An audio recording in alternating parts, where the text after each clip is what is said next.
রাজধানীর institution of diploma ইঞ্জিনিয়ার্সে আন্তর্জাতিক মাতৃভাষা দিবস উপলক্ষে ঢাকা মহানগর দক্ষিণ জামায়াত ইসলামীর এই আলোচনা সভা।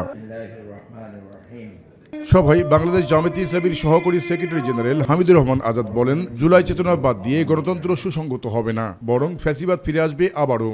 প্রধানমন্ত্রী বলেছেন, গণতন্ত্রকে সুসংহতায় করাই হবে আমাদের প্রতিশ্রুতি। আমি বলতে চাই, জুলাই চেতনা, জুলাই সংস্কারকে মাইনাস করে গণতন্ত্র সুসংহত হবে আর স্বৈরতন্ত্র আবার ফিরে আসবে।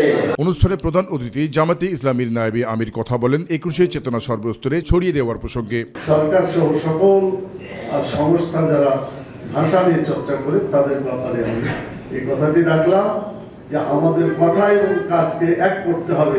ঐক্য শৃঙ্খলা যদি নিয়ে আসতে হয়, তাহলে সরকারি দল ও বিরোধী দলকে একসাথে কাজ করে সামনের দিকে এগিয়ে যেতে হবে বলে মনে করেন মুজিবুর রহমান।